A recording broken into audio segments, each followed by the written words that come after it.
I wasn't letting myself burn out. It was kind of a surreal moment because I just quit my sales job, and I was like, dude, I need to go back to work at restaurants. Like, I don't know like what I'm gonna do. Like, I put my all into this. I put all my savings into the sales job, and to kind of skate through, and it wasn't working.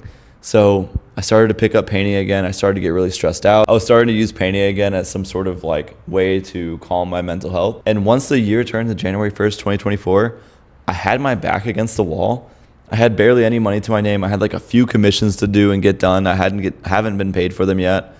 I just got a new job. So that's when my life started to really, really flip around. It was almost like no bullshit anymore, you know?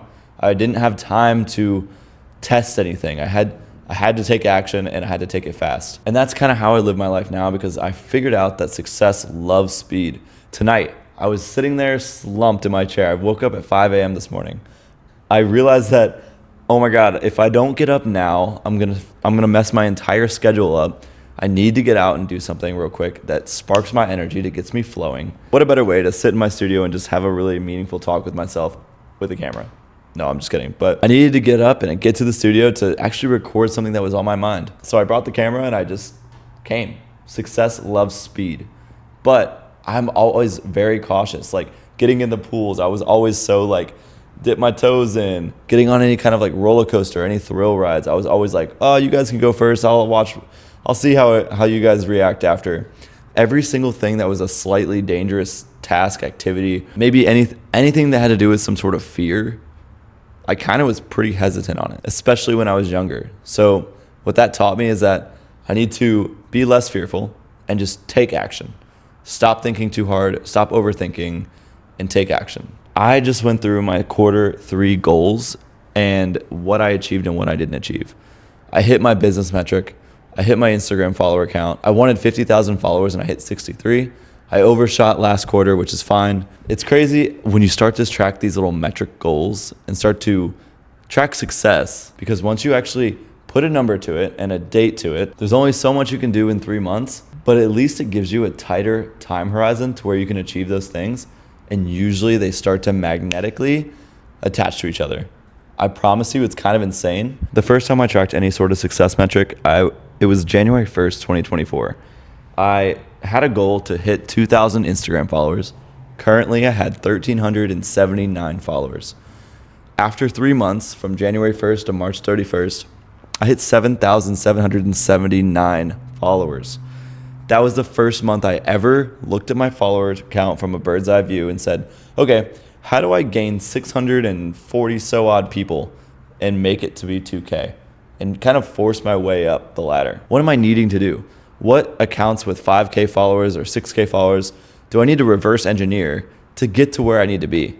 What are they doing that I'm not? Obviously that I'm missing something. So I started to see everything 30,000 feet up in the air and stare down as if it's some sort of Battlefield playing map MOBA game or whatever, and actually design what I was gonna do on a daily basis. And setting myself floors. Something I learned from Higher Up Wellness, Michael Smoke, he's the GOAT. Something I learned from him is setting floors per day. Instead of tracking how much stuff you're actually able to do per day, try to track what the minimum, what the floor is for you to do in one day. For me at the time, it was just posting one Instagram reel per day. And that really started to take off because I went from posting once every 3 weeks to once every single day. And yeah, most people will definitely burn out if that's something that you're not used to and you've never really made videos before. But I wasn't even allowing myself that thought process to fester in my brain. If you don't have a following already and you want to grow something for yourself, you want to show people your passions and you want to present yourself online like a professional, the best way to do that without a following and without any credentials or social proof, maybe you haven't done much. It's not to say that's a bad thing, because that's where I started. So let's say you don't have 10 years in your specific industry, or you're just starting out, because part of the reason why I grew in the first place is because I was just starting. I was going all in on myself, and people started to feel that momentum and the journey behind it, and they started to be invested in it. See what new paintings I was making, get the new studio.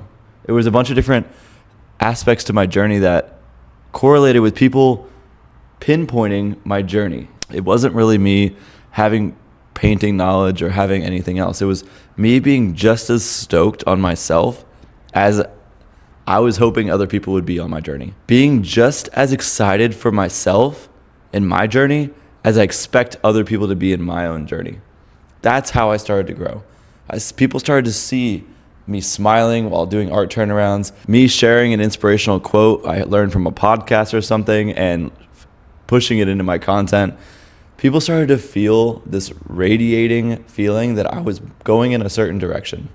And that's why they started to watch. If you're not generating that sort of energy for your audience and you're not evoking them to comment or to feel a certain way about your content, then it's just going to go dead. The algorithm will not pick it up. It will teach you a lesson once again.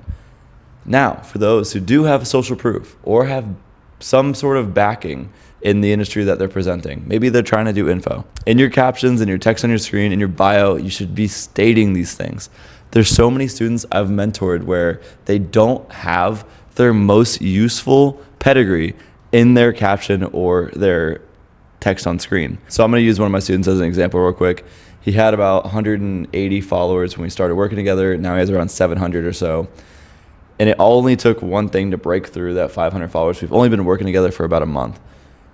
He was afraid. He was a child psychiatrist, and he was afraid to say where he's been working.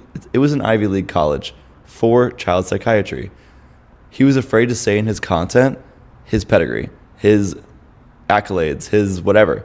State your social proof and people will start to listen. I promise you. If you're a child psychiatrist, you'll look like anybody else with a kid. If you're only talking about problems with kids, you'll just look like a normal dad. Started with 180 followers to me, and in about a month grew to like 700 followers, maybe 800, I don't know. The main reason he started to grow is because he started to use his accolades, his social proof.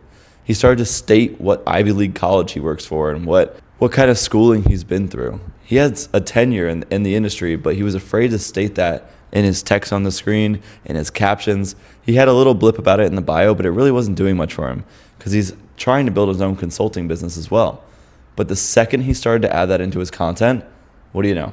Thousands of viewers, and a couple hundred followers later. It's only been about 10 more videos, but one little tweak and people start to open their ears up just because you have a bit of social proof. I know it's a little bit harder if you don't, but that's the fun in it. You can start getting more creative and share the journey. You can share the experience with them. Take them along, build characters, build a series, do what it takes to show people where you're at now and where you're going to be in the future. It does help if you are goal oriented and you have like a specific thing set in mind in order for your audience to kind of push you towards that goal. Of course, depending on your niche, things will be a little bit different and the pathways will look a little different. But in general, the overarching theme of this whole talk is that there is a bunch of pathways you just need to open your mind up to.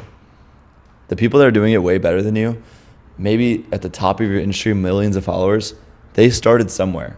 Maybe they started in a certain era of Instagram or TikTok or whatever it was, but you can kind of reverse engineer, go back, even if it takes a while, go back to their first videos, start to see the patterns and when it started to click for them, how they got more confident on camera, how their speech started to build up on camera. You can learn so much by studying someone else's game footage. Go back through their account, scroll down to where they were getting 2,000, 3,000 views per video.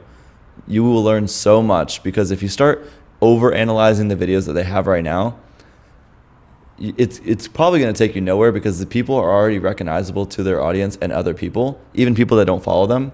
So they're going to engage with the video, leave hate comments, like the video, whatever it is, share it, because they already recognize the person. So sometimes the viewership on the bigger account is going to be skewed. Go back to when they had 15,000 followers. Go back when they had 75,000 followers. See what they were doing at different points in time and seeing what concepts started to bring them and break them through those barriers.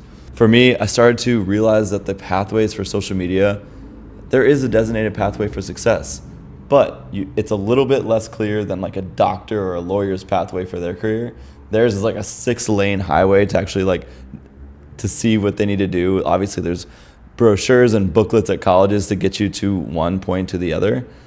But for someone on social media, there's no true regimen that's been built because it's all up to the algorithm and all up to your own consistency. So what I realized is the pathway kind of looks more like a jungle trail that some jaguar walked through, and you got to open your little third eye to see what they're actually doing to get the success that you desire. That's the principle of this whole talk.